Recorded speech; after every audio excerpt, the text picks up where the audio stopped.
She called the police on me in front of my own kids, smiled while doing it. But she didn't know I caught it all on camera. It all started with a swing set. Not a noisy party, not a fire hazard, not a construction violation. Just a simple, Redan blue swing set I built for my daughters in the backyard of our new home in Maplewood Pines.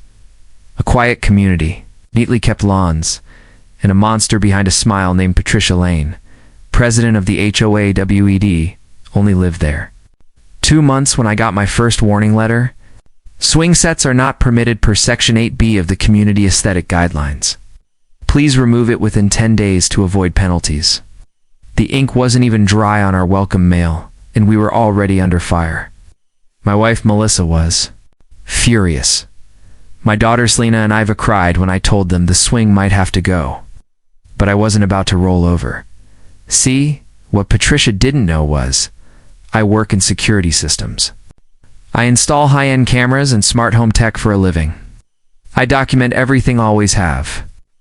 And I'd already spotted her pacing past our house twice a day, scribbling notes on a little pad like she was preparing to draft up a war plan. Replied to her letter, calm and legal. Dear HOA, per State Code 43.16 and Federal Fair Housing Law regarding families, why children are entitled to safe, age-appropriate play structures on private residential property. Ow. The swing set is staying. Respectfully, Noah Grant. I attached the legal references and even offered to paint it a neutral tone if the colors offended her delicate sense of order. 1 week later, I came home to 2 police cruisers in front of my house, the false report I rushed to the front yard where Melissa stood holding our girls both in tears and a stone-faced officer stood writing something down. Patricia watched from her porch across the street, arms folded like she'd just won. The officer turned to me. Are you Noah Grant? Yes. What's going on? We received a report of child endangerment involving unsafe play equipment. I stared at him, stunned. What? He motioned toward the swing set. Caller said it was unstable, unsecured, and built with sharp objects. I wanted to laugh. I'd installed every bolt myself, used weather-treated wood, measured for safety, and even used industrial anchors from a military-grade spec. Melissa stepped in. This is harassment. She's been targeting us from day one. I looked up and saw Patricia with her phone still in her hand.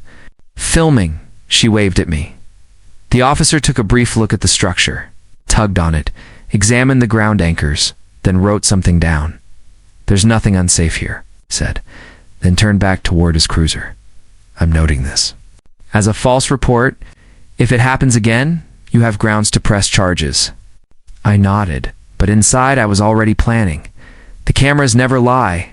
Went back through my home security footage that night. I'd installed motion-activated 4K cameras with audio on every corner of the house. The day of the call, I caught Patricia, standing just outside our property line, phone in hand, talking loudly. Yes, there are children in danger. The structure looks like it could collapse.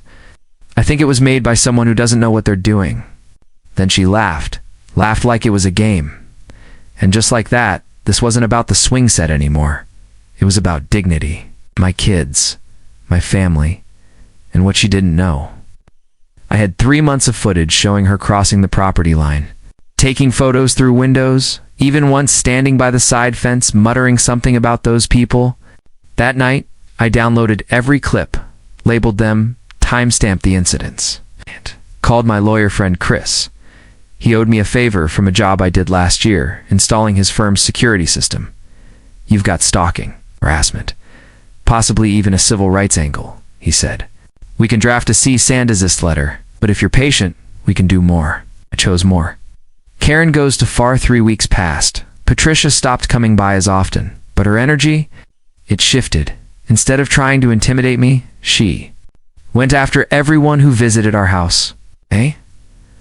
My brother came over with his dog, got a violation for unleashed pets, even though he had it on a leash. My mother parked in front of our driveway. Another warning about extended vehicle stays. The HOA started stacking false notices on our account, and I began collecting them like trophies.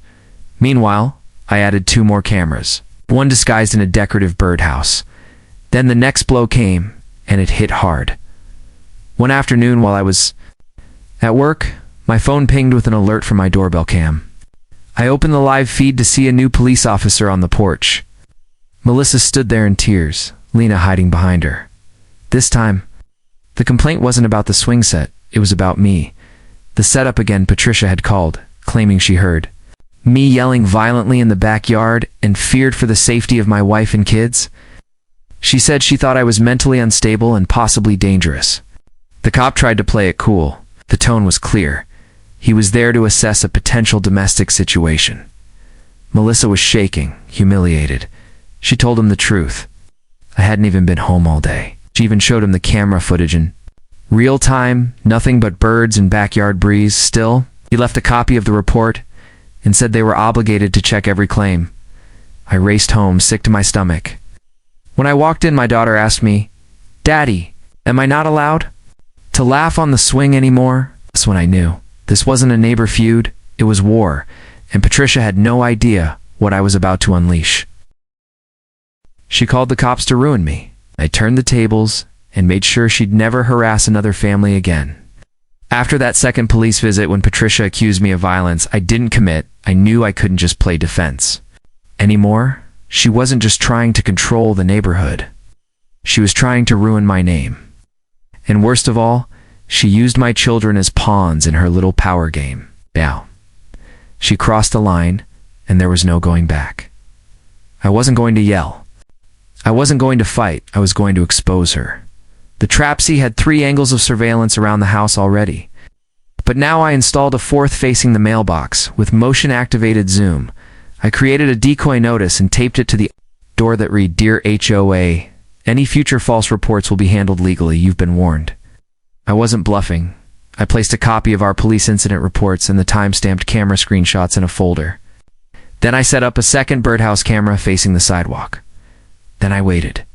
Sure enough, 2 days later, Patricia strutted up the sidewalk with a large iced coffee in one hand, clipboard in the other. She paused, scanned around, and walked directly onto my property to read the paper. She muttered, "Oh, you think you're clever?" Then she took out her phone and called 911. Again, I recorded everything. The third cop visit, and the twist this time, I stayed home. I watched from my living room as the squad car rolled up. Same officer as before. He looked frustrated. Patricia waved him over eagerly, pointing at the swing set and gesturing toward my house. I stepped out the front door, holding a manila envelope. "Afternoon. Officer," I said, "would you like to see proof that your caller is abusing 911 resources?" He looked at me honestly. "Yeah." I handed him the folder. Inside were screenshots of the footage showing Patricia trespassing repeatedly, her voice recorded, making false claims to dispatch timestamps proving I wasn't even home during the last incident. And a printed copy of our state's law on false emergency reports, a Class A misdemeanor. His expression darkened. "Did you file a police report for this?" he asked. "Not yet," I said. "Wanted you to see it first?" He nodded, walked across the street, and spoke to Patricia. She looked smuggled till he held up the folder. I couldn't hear what was said, but I saw her body stiffen. She stopped smiling. He handed her a citation. Then another cop car showed up, not to investigate me this time, but to take her statement. Under caution, the HOA board collapses by now. Word had spread through the neighborhood. Neighbors began quietly reaching out to me, some in whispers at the grocery store. Others through messages slipped into my mailbox. "She'll find us for wind chimes. She'll call the cops on my nephew for playing basketball. She'll threatened to evict my mom over a wreath on the door." I wasn't alone, so I helped them too with my camera footage and their complaints. We drafted a group letter addressed to the full HOA board. We demanded a vote to remove Patricia Lane as president, a full investigation of misuse of HOA funds, a moratorium on arbitrary violations 2 weeks later. We had the votes at the next HOA meeting held in the community clubhouse. Over 60 residents showed up. Patricia entered confident, like a queen ready to shut down complaints. Then I stood up with a USB stick. "Before we begin," I said, "I'd like to play something for the board." Plugged it in. Footage played on the big screen. Patricia calling 911 from my yard, claiming I was violent and unhinged while clearly nothing was happening in the background. her voice lying, my kids' laughter in the swing. Her face smug and satisfied. Gasps filled the room. And when it ended, silence then. Someone shouted, "You need to go." Tricia was removed as HOA president that same night. A motion passed to bar her from holding any board position again. The city issued her a citation for false emergency reporting and trespassing. She paid fines and was ordered to attend a hearing about harassment behavior in the HOA under new leadership. Fair, accountable, real human beings instead of dictators. With clipboards, the swing set stayed, and so did we. Weeks after everything calmed down, sat in the backyard as the sun set. My daughters giggled, swinging back and forth without fear. Melissa came out with lemonade and sat beside me. "You protected us," she said. I looked over at the house across the street, empty. Patricia had quietly listed it and moved away. Number 1. Goodbye. No final strike. Just gone. I didn't want to fight, I told her, but she left me no choice. She nodded. That's what makes you different. You didn't just win. You did it with truth.